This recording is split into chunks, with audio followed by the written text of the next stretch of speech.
Hello and नमस्कार सभी को। स्वागत है आपका हमारे चैनल ट्रैवल एक्सपीरियंस के एक और नए वीडियो में।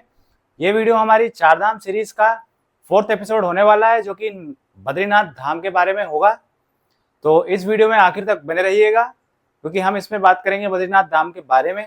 आप यहाँ कैसे जा सकते हैं, कब जा सकते हैं, कहाँ रुक सकते हैं, और जो भी ज़रूरी जानकारी यहाँ की यात्रा से पहले और यात्रा के दौरान सभी चीज़ों के बारे में बात करेंगे।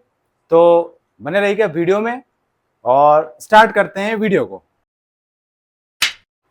जय श्री बद्री विशाल। तो बद्रीनाथ धाम हमारे सनातन धर्म में बहुत ही ज़्यादा महत्व रखता है। तो जो कि उत्तराखंड के 4 धामों में से एक तो है ही, और हमारे जो भारत के 4 धाम हैं उनमें से भी एक है। तो बहुत ही महत्वपूर्ण स्थान है। जो भारत के 4 धाम है उसमें से प्रथम स्थान बद्रीनाथ धाम को प्राप्त है। बद्रीनाथ धाम उत्तराखंड के चमोली डिस्ट्रिक्ट में अलकनंदा नदी के किनार पे नर और नारायण घाटी के बीच में बसा हुआ एक धाम है, जिसकी समुद्र तल से ऊंचाई 3100 मीटर के लगभग है। बद्रीनाथ धाम में आपको नारायण भगवान की मूर्ति के दर्शन होंगे, जो कि शालिग्राम पत्थर से निर्मित है और जिसकी स्थापना आदि शंकराचार्य द्वारा की गई थी। पौराणिक कथाओं के अनुसार नारायण भगवान को योग साधना के लिए एक उचित भूमि चाहिए थी, उचित स्थान चाहिए था, जो कि वो ढूंढ रहे थे। तो ये जो बद्रीनाथ धाम था वो शंकर पार्वती जी का स्थान था पहले। तो उनकी नज़र यहाँ पे पड़ी नारायण भगवान की, और उन्होंने बालक का रूप धारण करके भगवान शंकर जी से और माता पार्वती जी से ये भूमि मांगी थी। तो शंकर पार्वती भगवान ने उनको ये जगह दे दी, और जब से नारायण भगवान वहाँ निवास करने लगे।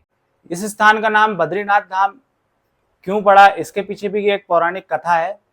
कहा जाता है कि जब भगवान नारायण योग साधना में लीन थे, योग साधना कर रहे थे, जब माता लक्ष्मी ने देखा कि यहाँ की जलवायु और मौसम बहुत ही खराब है, ठंडा है, तो उससे बचाने के लिए भगवान की जो योग साधना है भंग ना हो, तो उसके लिए माता लक्ष्मी ने बेर का पेड़ का रूप धारण किया और भगवान को की छाया प्रदान की।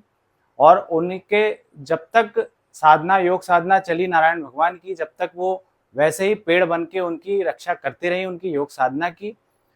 और जब भगवान ने उनकी योग साधना के बाद उन्हें देखा कि माता लक्ष्मी जी पेड़ बन के उनके साथ योग साधना में सम्मिलित थी, उन्होंने भी उतना ही समय दिया और तपस्या की, तो उन्होंने वरदान दिया कि इस स्थान को बद्रीनाथ धाम के नाम से जाना जाएगा।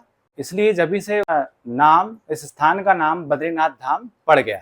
महाभारत काल में भी बद्रीनाथ धाम का उल्लेख है।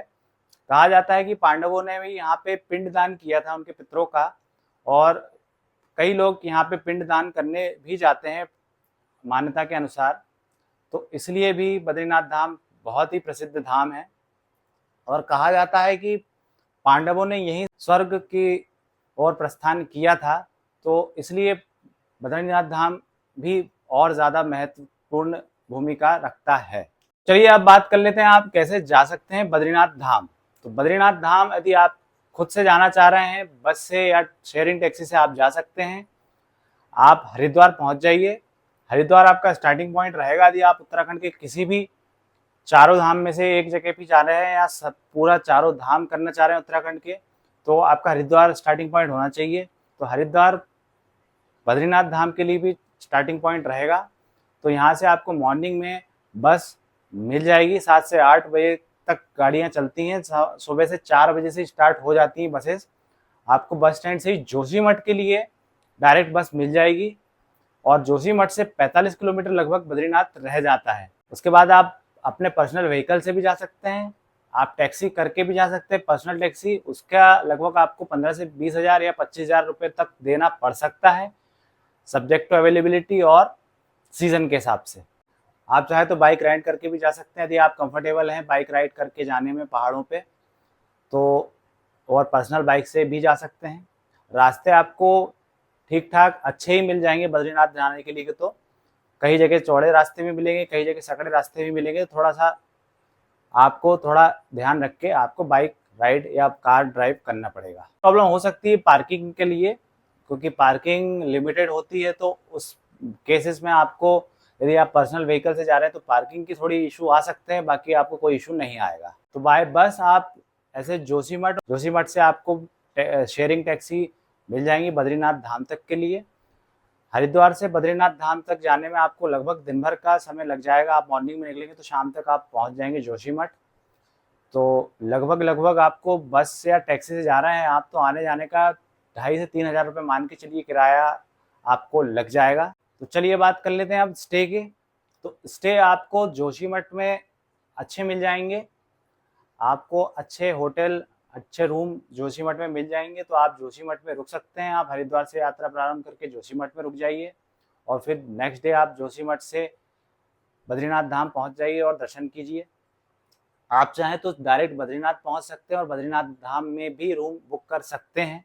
बद्रीनाथ में और भी बहुत सारे स्थान है बद्रीनाथ मंदिर के अलावा, तो वो सब जगह आप देख सकते हैं, दर्शन कर सकते हैं। तो आपको स्टे के ऑप्शन दोनों ही जगह मिल जाएंगे। बस ये है कि आप पहले से बुकिंग करा के जाएं ताकि आपको कोई इशू ना आए यात्रा के दौरान। आप चाहें तो GMVN की वेबसाइट से भी बुकिंग कर सकते हैं। GMVN की होटल बुकिंग आपको मिल जाएंगे वहाँ पे भी ऑप्शंस, पर यह है कि आपको पहले से ही एडवांस में बुकिंग करना पड़ेगा 1-1.5 महीने पहले। ये स्टे के ऑप्शंस हैं। आप चाहें तो ऑनलाइन दूसरे प्लेटफॉर्म्स हैं उनसे भी बुकिंग कर सकते हैं, डायरेक्ट आप होटल्स में फ़ोन करके भी बुकिंग कर सकते हैं।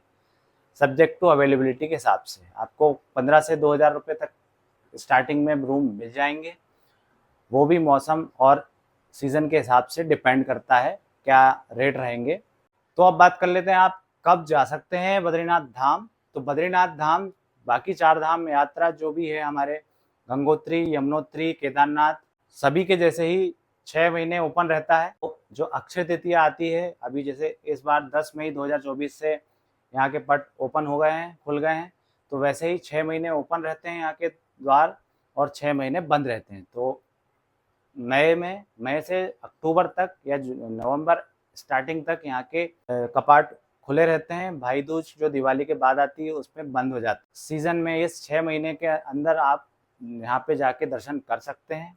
बेस्ट मौसम यहाँ भी मई, जून, जुलाई स्टार्टिंग में रहता है। आप इस टाइम पे जा सकते हैं, मौसम सही रहता है इस टाइम, बस भीड़ का थोड़ा सामना करना पड़ेगा आपको। या फिर सितंबर मिड में अक्टूबर एंड तक आप जा सकते हैं। जुलाई अगस्त यहाँ भी जाना अवॉइड करें, क्योंकि मौसम ख़राब होने के कारण रास्ते बंद हो जाते हैं, बहुत सारे इश्यूज आ सकते हैं। तो आप ट्राई करें कि जुलाई अगस्त में ना जाएं। अब बात कर लेते हैं आपको यहाँ यात्रा करने के लिए क्या क्या ज़रूरी है। तो सबसे पहले तो आप यात्रा का रजिस्ट्रेशन अवश्य कराएं। लिंक ये है, इससे आप बुकिंग करा सकते हैं। और तो यात्रा का रजिस्ट्रेशन अवश्य कराएं। इसके बाद कुछ ज़रूरी चीज़ें हैं जो कि आप ध्यान रखें ले जाना, जो कि सबसे पहले होता है मेडिसिन। आपकी मेडिसिन ज़रूर ध्यान में रखें, साथ में रखें। ठंड के थोड़े कपड़े साथ में रखें, खाने पीने का सामान साथ में रखें। बाकी चारों धामों में बद्रीनाथ धाम तक पहुंचने का आसान है रास्ता। आपको बद्रीनाथ धाम के निकटतम ही आपको कार या आपके जिससे भी जा रहे हैं आप पहुंचा देगी। आपको थोड़ा ही पैदल चलना है वहाँ पे और दर्शन हो जाएंगे आपके। हाँ, कैश ज़रूर कैरी करें। आप यदि 4 धाम यात्रा में कहीं भी जा रहे हैं तो कैश ज़रूर कैरी करें, क्योंकि वहाँ नेटवर्क तो होते हैं बट ऑनलाइन पेमेंट मुश्किल हो सकता है कई बार। तो कैश आपके साथ रहेगा तो ज़्यादा आपको बेनिफिट रहेगा। तो कैश ज़रूर कैरी करें, पानी बॉटल कैरी करें, ये सब ज़रूरी चीज़ें हैं, ये हमेशा कैरी करके चलें आप। तो बद्रीनाथ धाम यात्रा के बारे में ये सब जानकारी थी। यदि आपको कुछ और जानकारी या क्वेरी हो तो आप संपर्क कर सकते हैं मुझसे कमेंट बॉक्स में। आशा करता हूँ आपको इन्फॉर्मेटिव लगा होगा वीडियो। इस वीडियो में बस इतना ही, मिलते हैं अगले वीडियो में। जब तक के लिए गुड बाय। जय श्री बद्री विशाल।